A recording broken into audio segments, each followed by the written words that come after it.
Here for another podcast episode, and today we are going to discuss one of the most impactful and powerful evangelistic conversations in the Bible, and it was the interaction that Jesus had with the woman at the well. Now, for the sake of brevity for our time here, I'm not going to read through John chapter 4 where we see this narrative. I'm just going to hit some highlights and then provide some application for us today. As we're diving into that, I just reminded yet again that the Bible is an amazing book. It's God's book. And within the Bible, we find many different genres. Not all genres are the same, so therefore not all preaching and teaching from it should be the same. We don't always want to just look at things from an analytical, didactic way when the Bible is full of narrative and story. So that's what we see here in the Gospel of John. It is a narrative. It's a narrative of the life of Jesus Christ. And in John chapter 4, it's just outlining for us this encounter that Jesus had with the woman at the well, which begins with we get to read about the two main characters in the story. And of course, the two main characters in the story are Jesus and the woman at the well. Now, Jesus came to be at the well here because his fame was spreading. And he said, it's time to leave Judea to head back to Galilee. And it was during this time. And the shortest way to get from where he was to where he wanted to be was to travel through Samaria. However, the Jews would never do something like that. They would always travel around Samaria. This was a different culture and people that they viewed as unclean sinners. They were to be avoided in their minds. The Samaritans were a mixed group of people. They were from Jews and Babylon, so they were intermarried. They were intermixed in every way, physically and even spiritually. They had some sort of odd sort of Jewish mysticism that they embraced. So to the Jews, they had perverted their race, and they had perverted their religion, and they didn't speak to them. So the culture of that time says, do not go through Samaria, and Jesus says that is exactly where we are going to go. So as they're traveling through Samaria, Jesus sees a woman at the well at lunchtime. His disciples head into town to grab a bite, and Jesus, even though he was tired and hungry as well, saw this as his opportunity to engage this woman in a conversation really about himself, a gospel conversation. The woman is getting water during the day because, as we'll see in a moment, that she is immoral and she's an outcast in her own culture. And Jesus, as a Jewish rabbi, shatters through more cultural barriers by engaging her in conversation, as rabbis did not speak to women and men did not speak to women in public. Jesus seems to continually do what is opposite of the culture. He is countercultural. He lives in a countercultural way.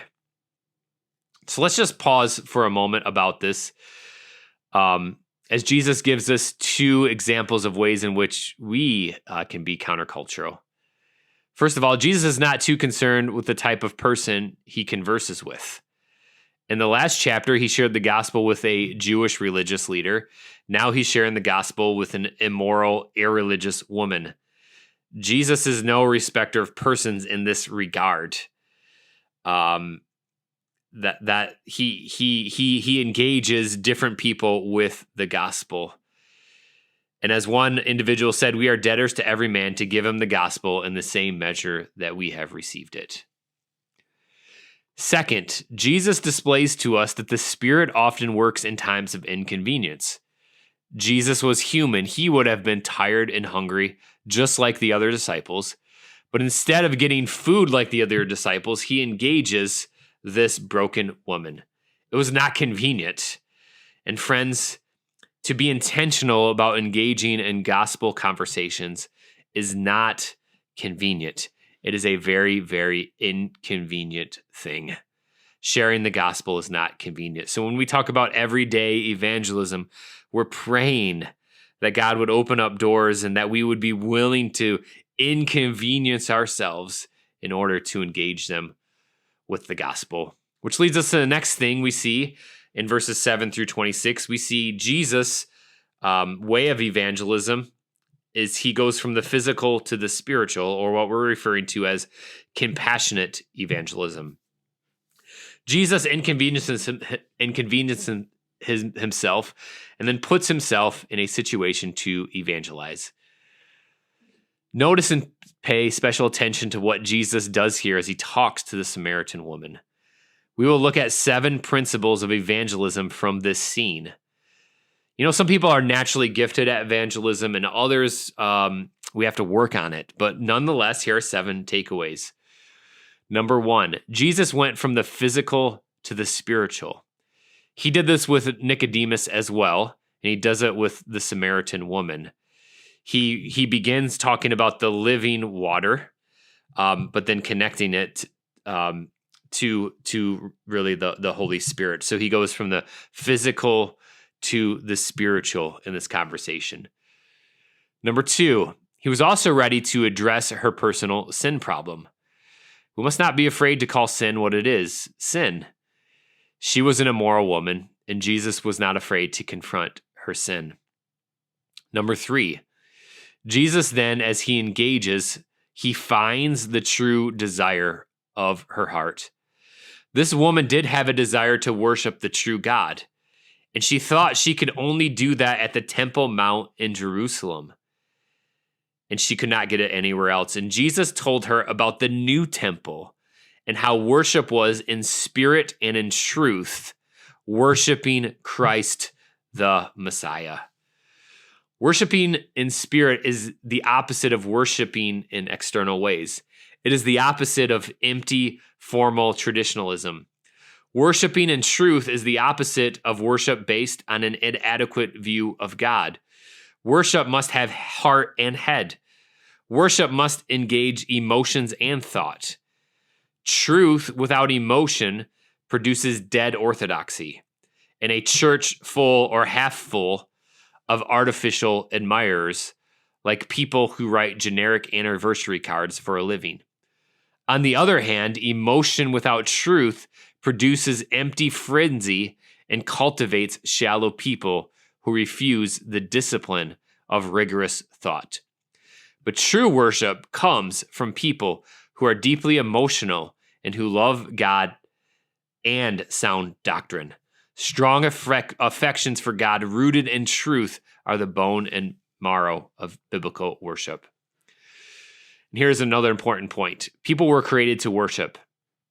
As worshiping people, we also know the one and true living God. So either we will submit and worship him, or we will suppress the truth and unrighteousness and find something else to worship. And all of our conversations and all of our gospel conversations, remember this. Number 4, Jesus brings her to the pinnacle by explaining to her that he is the Messiah. The Samaritans were clinging to this promise as well. Jesus does not leave the woman with just spiritual innuendos, but he takes her to the essential part of the gospel, which is the fact that Jesus is the long-awaited Messiah. The word Messiah comes from the Hebrew word Mashiach, and it means chosen one or anointed one. Since the fall of man, the promise of this chosen one would deliver the people from this curse that Adam and Eve brought them into, which says, I quote, "I will put enmity between you and the woman, and between your offspring and her offspring. He shall bruise your head, and you shall bruise his heel." Then we see that God anoints prophets, priests, and kings throughout the Old Testament as a picture of the first anointed one. The anointed one was going to deliver the people. The Samaritans longed for this just as much as the Jews. They thought he was going to deliver them from their enemies, the Romans. Ultimately, he came to deliver them from the greatest enemies, Satan, sin, and death. We must find opportunities to take people here to find the deliverance from the real greatest enemy. So these are lessons we can learn from Jesus. And I realized that I believe I said there were 7 principles, but I actually shared 4. So 4 principles of evangelism. So let's move on. Let's consider the disciples, verses 27 through 38. They did not understand the Great Commission and slipped into evangelistic complacency. After some time, the disciples returned and saw Jesus talking to this woman. They did not say anything to him. It seems that they sat there observing the conversation, but they were too afraid to engage her in the conversation. So they just sat there until he left. And then and then without Jesus saying anything, they just simply said to him, "Are you hungry?" So they sit there watching the conversation. The conversation's over. Then they just ask Jesus, "Are you hungry?" This is when Jesus really gives them what I would refer to as a spiritual smackdown. At this point, they're concerned about their bellies. They're concerned about food, and Jesus reminds them that he is the bread of life. Next, verses 39 through 42. We see revival through the Samaritan woman. God often uses the foolish things of the world to confound the wise. Here, this woman who was an outcast goes back to the village she's from and then leads many people to believing in the name of Jesus Christ. She was God's instrument to bring revival to this area. Now listen to this. Listen to this point very clearly. Especially if you feel like you are someone that is insignificant. Maybe you feel just like this woman and you've had a life of failure. God will use you just as he used this woman. Don't buy into the lie that you cannot be used. You are the clay. He is the potter. And there's another just fascinating story in the Bible that we read about in the book of Acts. And the book of Philippi was written because of this took place. And it was how the church at Philippi started. So this is how the church at Philippi had its beginning. This is how it began with a Jewish fashionista businesswoman, a demon-possessed slave girl, and a blue-collar ex-GI duty-bound to the Roman Empire.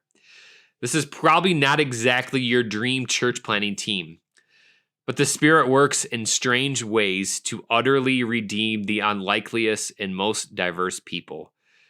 We see that in the backstory of Acts 16, the beautiful reconciliation that the gospel achieves, not just of unholy individuals to a holy God, but superficially incompatible people to each other. Jesus takes strangers and makes them family. And we can look at our church and just see the diverse background that all of us have come from, and yet God has brought us together to make us family. So that's an overview we have of what's going on here in John chapter 4 of the encounter that Jesus has with the woman at the well. And we see the details recorded here. So I hope that we will remember really some of these principles that Jesus used to engage her in evangelism. But the overarching theme I want us to think about for today is we're talking about compassionate evangelism. And I want to note that Jesus intentionally went out of his way to engage a person that was broken and to tell her the truth about who he really was. And I think this is a good thing for us to hit on. In particular, some of us have a certain temperament, or we have past experiences, we have personalities that may lend us to being more effective in our evangelism in areas where it's compassionate evangelism. I know for myself, this is true in many regards. I know that's one reason why I see doing hospice work as a primary vehicle for me to engage people in gospel conversations. In that setting, you have people that are broken, that are hurting, that are in their needs, and I'm able to serve them, to bring value to them, and it's through that context to be able to share the gospel with them. And I have to believe there's probably many people that feel the same way. Maybe maybe you've been taught one mode of evangelism all your life, door to door, very confrontational evangelism, and you've concluded, I can't evangelize, I can't do that. But I want to kind of remove that barrier for a moment, and I want you to think of your wiring and your shape. Perhaps you may you may you may be better suited to engage people in the gospel in this kind of compassionate environment. Perhaps maybe you should find yourself volunteering at a crisis pregnancy center, or at a soup kitchen, maybe finding ways to inconvenience yourself to put yourself in a situation where you're around people that have needs, and maybe that's more of your temperament. So I would encourage you to think about that and pray about that perhaps that may be a way for you to engage in gospel conversations in that regard. So may we think about compassionate evangelism and ways in which we can be used of the Lord in this regard.